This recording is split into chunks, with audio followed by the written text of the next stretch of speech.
Shoto didn't know how to react to the news. It's not that he had his eye on anyone in particular, or that he was even interested in marriage for the matter, but because he proposed it, the man who spent his entire childhood controlling every aspect of his life, he refused to accept any other intrusions from the man he should call father. The man across from his father spoke those words so casually.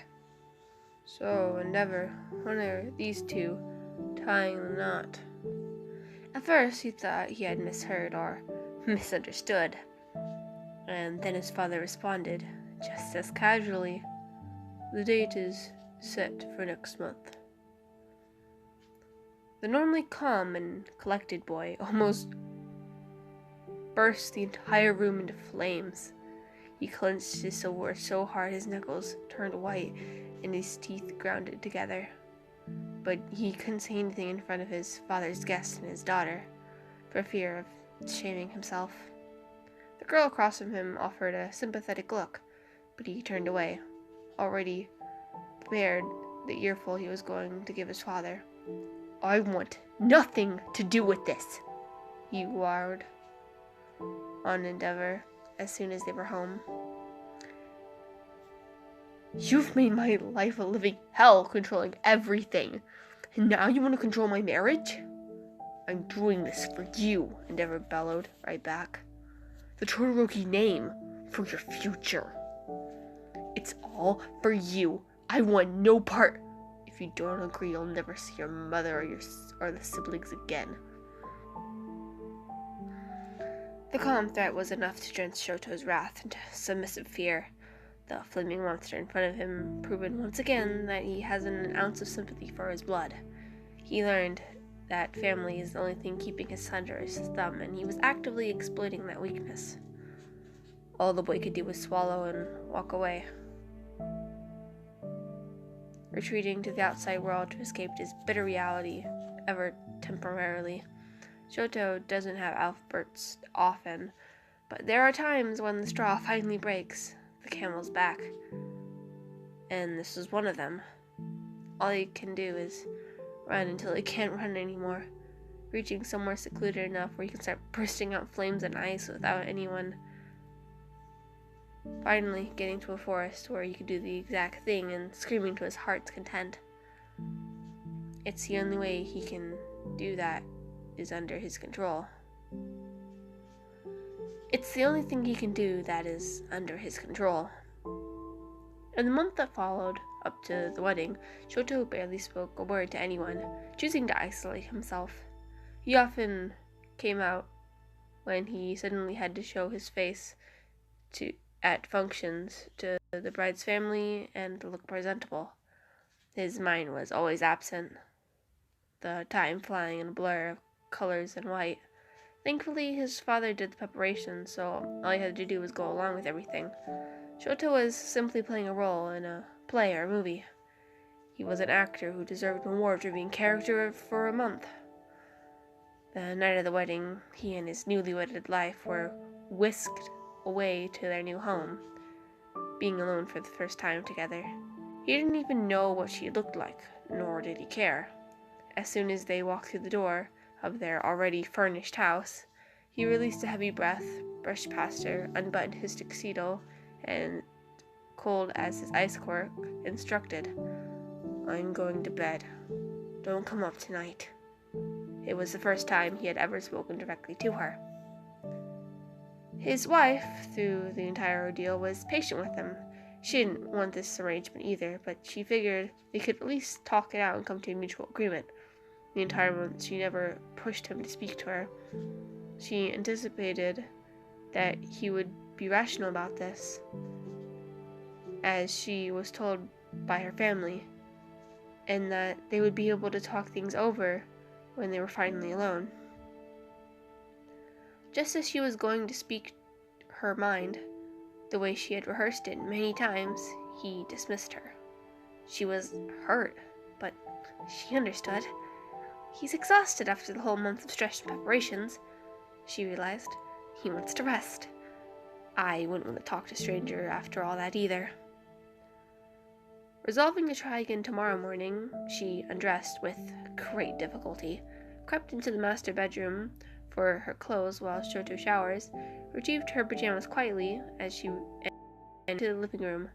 The girl searched all the closets for a thick enough blanket to settle down to sleep on the couch, the exhaustion putting her right to sleep. The next morning, the new Mrs. Todoroki woke up bright and early to make breakfast for her husband as an olive branch.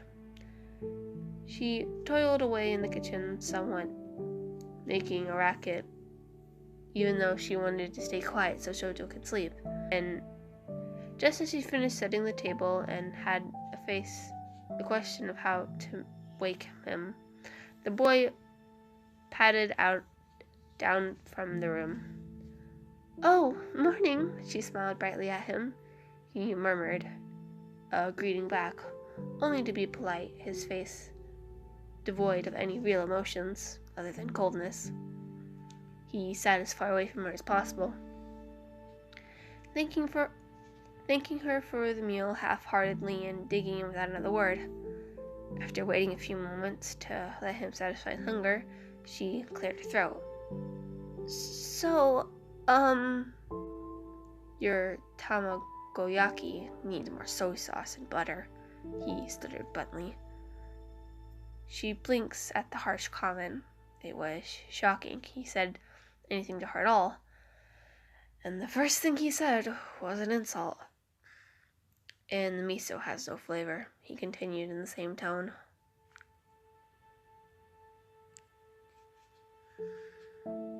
The girl finally gathered her wits. "I'll do better tomorrow. Thanks for the feedback, I guess." She laughed nervously, trying to erase the immense tension Shoto bled into the atmosphere. When he didn't respond, she tried again. "I know this isn't something either of us wanted, but it doesn't mean we have to live here like enemies. We could be friends, or even just roommates." "I'd rather be strangers," he interjected harshly. It felt like a stab in the heart. Here she was, trying to make their lives somewhat bearable together through their common misfortune, and all he wanted to do was live like a ghost in the same house. Shoto placed his chopsticks down firmly, glaring her straight in the eyes with the iciest hatred she'd ever seen. "Just to make this clear, I want no part of you.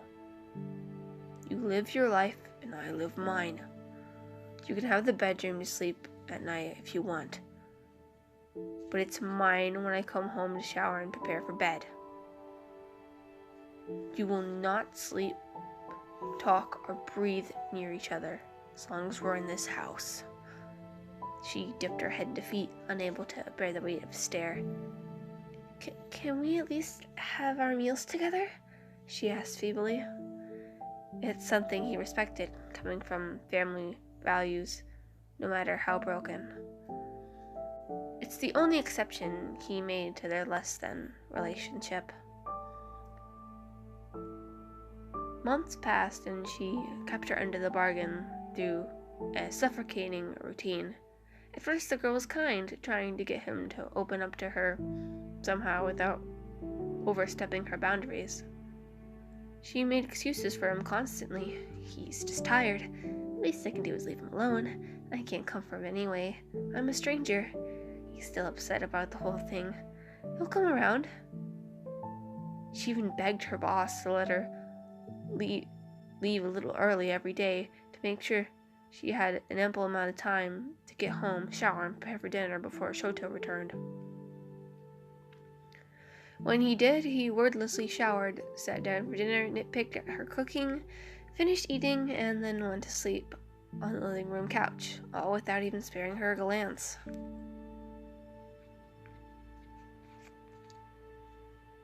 But as every day passed, she grew more weary and worn in her efforts to please him. She tried to fix every little complaint Shoto had about her cooking, or the cleanness of the house, or the laundry, but nothing seemed to satisfy him. She tried to hold onto the silver lining. At least he never touched me wrong or took advantage of me, she would think bitterly. He had the decency not to take his anger out on me. Then the dark thoughts closed in as he continued ignoring her. Surely Shoto's only disgusted with his father. He didn't harbor hatred for her personality.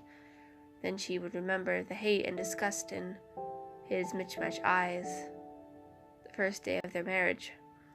She realized no matter how desperately she tried, he wouldn't show her any signs of warmth and appreciation.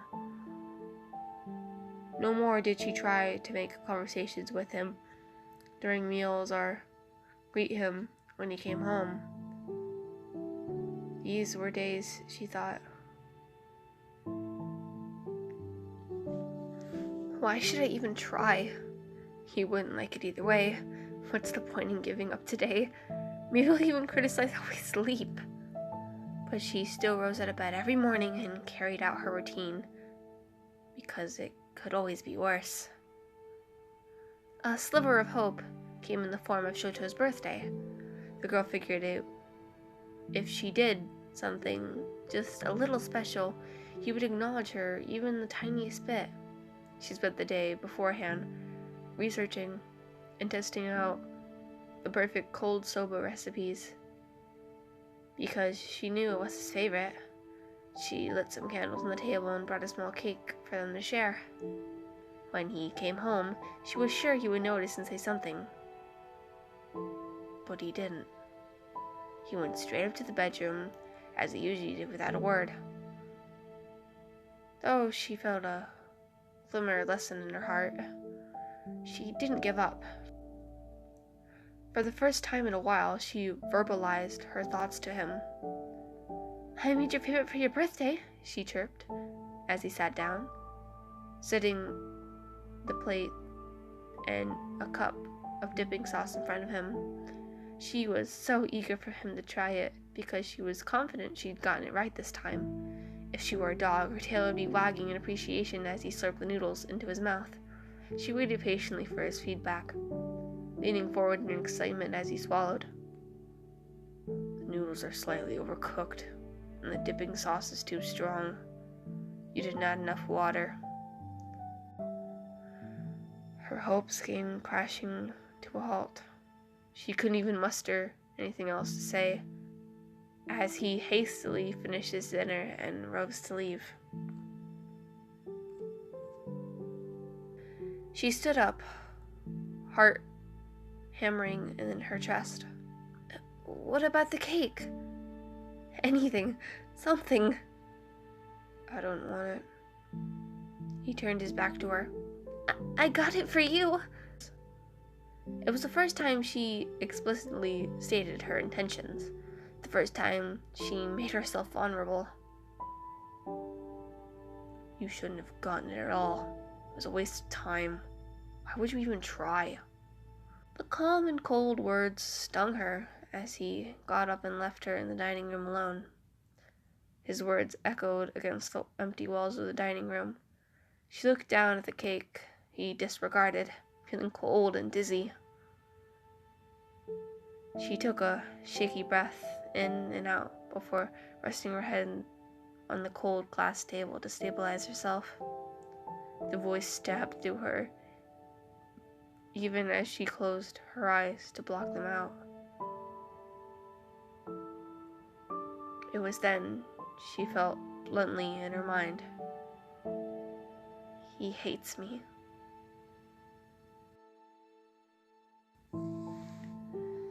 The girl feels nothing but numbing cold, both of her face and inside. Rolling up to sit, her neck and back cried out in soreness from sleeping on the table. Pale light greeting her from a nearby window. Her face feels strange, and she trudges to the bathroom mirror to check why. She knows she should be preparing for work, but what's the point? Her reflection revealed lines across her cheeks, probably from sleeping on the edge of a table. She shuffles to the kitchen because she should probably start breakfast, but Why should she? Leaning against the counter, she can't bring herself to move anywhere. Her brain buffers as she tries to force herself to think of what to do now. She doesn't feel sick, but there is a dull, cold feeling in her limbs that she can't face. The phone rings, catching her off guard. Glancing at the number, she doesn't hesitate to answer. Hello? Hi, baby, it's me. Her eyebrows relaxed, appreciating the sound of a familiar voice.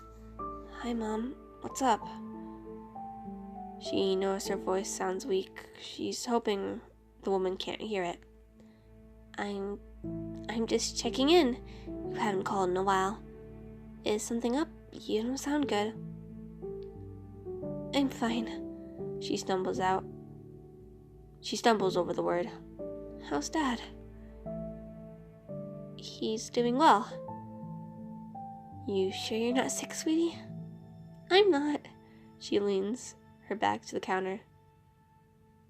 Is Shoto there? How is he? And just like that, she feels something dislodging in her throat. He's going to work. He probably left early. She doesn't know. There hasn't been any wrestling in the house. Her mom is silent for a while. Tell me the truth. What happened? The sound of her mother's stern voice moves something in her chest. It's nothing. I just made a mistake. Doing what? I tried making Shoto's favorite dish for his birthday yesterday. I put so much time and energy into perfecting it for him to enjoy it. But I fell short again. She laughed bitterly, tears starting to fill her eyes. He didn't even want the cake I got him. He said it was a waste. I shouldn't have bothered with it. She blinks as tears slide down her face. I don't know why I was expecting something different to happen. I'm so stupid. Honey, where is this coming from? What's going on? She wiped her face, but more spill out of her eyes as she slides down the cabinet onto the cold floor. It's just frustrating when you're sharing a house with someone you've married, and they barely acknowledge you. I mean, I expected there to be a problem at first, given the circumstances, but I didn't expect this. Her voice shakes with every word. God, what did I do to deserve this? I've lived in this house for 5 months, and never has he ever said thank you to me. Hasn't breathed a word of appreciation to me. I do so much for him. I've been over backwards for him, just to make everything done the way he wants it. I've worked my entire routine, my entire life to this house, to cater to him. But all he does is complain. She sobs into the phone, curling up into a ball of tremors racking through her body. I'm just so tired. I don't know how much more I can take. I made so many excuses for him, but I can't do anything right. Why am I even still here? Her mother was silent on the other line. Baby, I know. If I knew this would happen, I wouldn't have allowed this marriage. I can't believe you're going through this. The girl can't formulate words or think anything coherent. She drops the phone out of her hands, wrapping her legs in her chest. As the tremors continue to wave, whining whimpers and the only thing escaping her lips because she's afraid to cry out loud despite being in an empty, lonely house.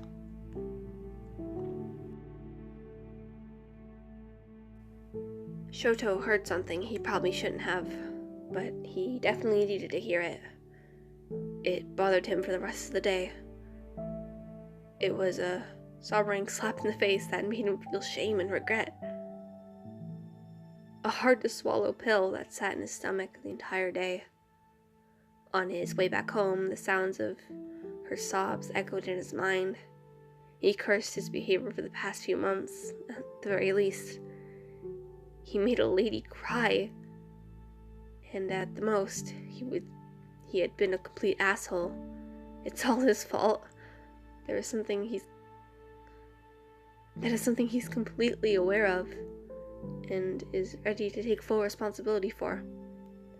At the time, he was stupidly neglecting her out of spite for his father, but he broke her in the process.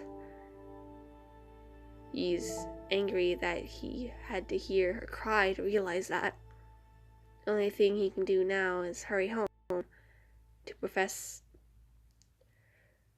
to professedly apologize for what he's done. And hope that they can start anew. And she forgives him, which he's prepared for her not to do. Honestly, he deserves all the hate from her that he's shown her. After everything she's done for him and all the effort she's put into their imbalanced relationship, he wouldn't be surprised if she yelled at him or called him all sorts of names. Shoto walked through the door, the atmosphere different. The house is quiet as usual, but it's more eerie than he remembers, as if that means anything to how aloof he was. He slipped into the bedroom and changes quickly, returning back to the quiet dining room, where dinner awaits for him and his place. Where dinner awaits for him at his place, he tentatively sits and spares a quick glance at the girl who's supposed to be his wife. Her eyes are still puffy as she tugs at her sleeves. It seems she's avoiding him as he avoided her before. He questions how things should start. When is the right time to speak his piece?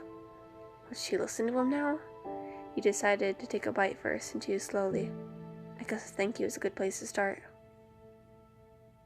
We're getting a divorce. He stopped suddenly, almost choking.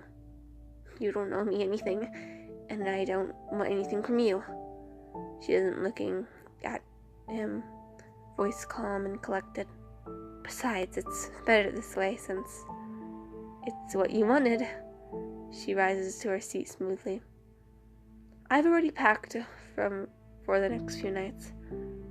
I'll have some workers come the following weeks to clear out the rest, and papers will be delivered promptly. Footsteps recede from the room. Shoto turns around to call to her, and his mind comes up blank. He never even bothered to remember her name.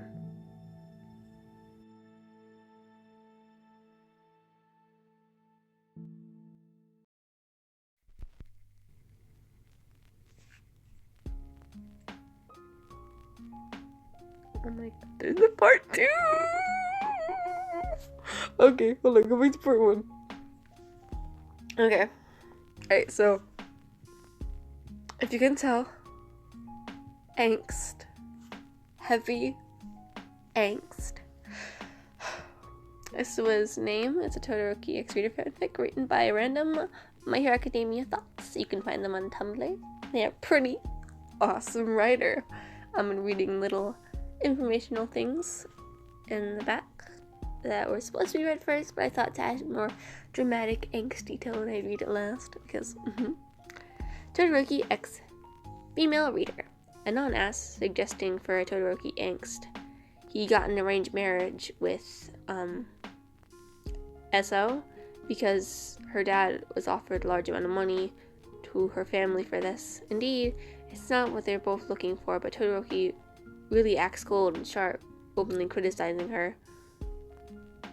SO is hurt, but is still trying to be a good wife around the house to make the best of the situation and hide her insecurities. It's just an idea. If it does not inspire you, I hope you'll find something better. Genre? Angst. Just angst. I'm so sorry in advance, please don't hate me. Warning. Grab your tissues, this is the long roller coaster that's only going downhill. Oh god, I'm sorry. Again, submission 1 out of 3 for the posting asked from Todo Angst Ideas. Thanks for the ask, Anon. This is depressing, really depressing, and really intense. I didn't expect it would turn out this way, but it did. I have 2 other endings, but I instinctively wrote this one. Oh, hi, Twitter. I didn't expect it would turn out this way, but it did. But I instinctively wrote this one. I actually had to stop and cry for a few minutes because it was really painful. I mean, I know I said I was ready to, but I didn't actually mean it. I tried a different style for this, but I think it suits the story well. It's 3rd person limited because I wanted you to experience everyone's feelings in this. Gotta maximize the angst, you know. And past tense because of reasons you'll find out. God, I'm afraid to post this. Is it bad that I love it? I honestly spent so much time writing this and it hurts so much. You're gonna hate me. You're gonna kill me. Oh no. Just read the thing already, I'm hiding. Actually, Random-mha-thoughts. This was a work of art. Thank you so much for blessing my eyes, and thank you for blessing my eyes. I was gonna say something else, but it's kind of irrelevant. Also, there is a part 2, so I will be posting that if you guys want it. I mean, obviously, I'm gonna get comments saying, part 2, part 2, part 2. But like, I have to record another I'm gonna make this place your home part. So I'm gonna get to doing that after I record part 2 for this. So awesome. Also, everyone be proud of me. Give me a small round of applause. I only messed up a selective 3 times throughout the entirety of recording this, and this is longer than the average I'm going to make this place your home episode, which is a feat, let me just say. Ooh, I'm so proud of myself, which means I don't have to edit a lot, which is gonna be great. I just kind of have to like sit down and draw and have like this playing in the background as I edit it. Also guys, thank you guys so much for 700 subscribers. You don't know how happy that makes me feel. We've just been skyrocketing in subscribers lately, and I love it. I'm so good so many of you guys like my content and my insanely annoying voice. I've actually gotten way more efficient at reading aloud, so thanks guys. My comprehension is skyrocketing. I used to suck at reading. As in, I'd have to stare at a word for like 2 minutes, but now I just kind of like look at it and talk. Also, yeah, you know what? That's it. When we hit 1,000 subscribers, I will be doing a special for that. I'm going to be reading you all my amazing fanfiction. It is a Bill and Decky fanfiction. It's a tad bit cringy, and the plot's kind of all over the place, but I'll let you guys decide whether it's good or not. So yeah, that was Name. I hope you guys all have a wonderful day. Bye-bye.